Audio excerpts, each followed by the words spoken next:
Gəzişir bəzi adamlar tələsir, Gözlerin ağlın lekesi, Ver gəl aşkar olubdur təzəsi. gözlerin ağlın lekesi, Gəzişir bəzi adamlar tələsir, gözlerin ağlın lekesi, Ver gəl aşkar olubdur təzəsi. gözlerin ağlın lekesi. Yaşayır qonşuda bir ailə bitsin ləkədir, Meslek edir, Gezi gündüz dalaşırlar kişi fağır əkədir. çok yikedir, Necə yatsın bu divar qonşuları səksəkədir. berekedir. Yola getmir bu tükəzbanla nəsir, Gözlerin ağlın lekesi, Gəzişir bəzi adamlar tələsir, beri gel aşkar olubdur tezesi, Görsənin ağlın ləkəsi. gözlerin ağlın lekesi.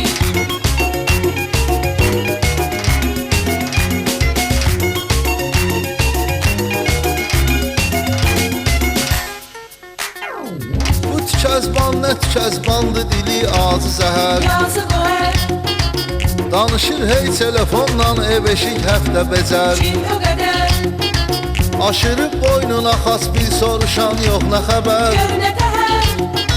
Gözə eynək keçirib başa həsir, Gözlerin ağlın lekesi, Gəzişir bəzi adamlar tələsir, beri gel aşkar olubdur tezesi, Görsənin ağlın ləkəsi. gözlerin ağlın lekesi.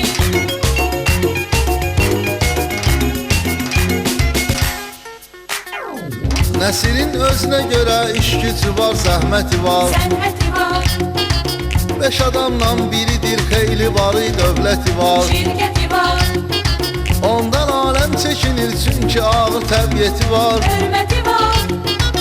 O da yoldaşını görür tir-tirəsi, Gözlerin ağlın lekesi, Gəzişir bəzi adamlar tələsir, beri gel aşkar olubdur tezesi, Görsənin ağlın ləkəsi. gözlerin ağlın lekesi.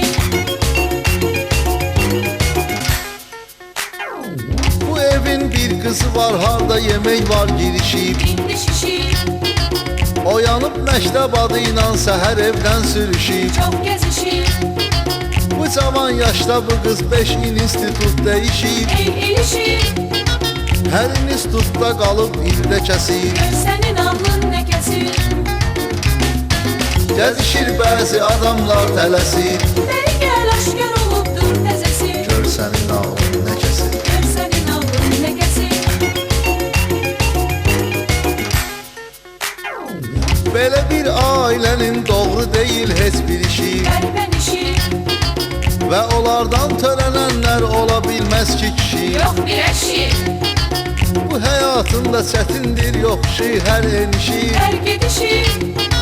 Bu gedişlə sənin ağlın nə kəsir, Gözlerin ağlın lekesi, Gəzişir bəzi adamlar tələsir, gözlerin ağlın lekesi, Bərgəl aşkar olubdur təzəsi. gözlerin ağlın lekesi.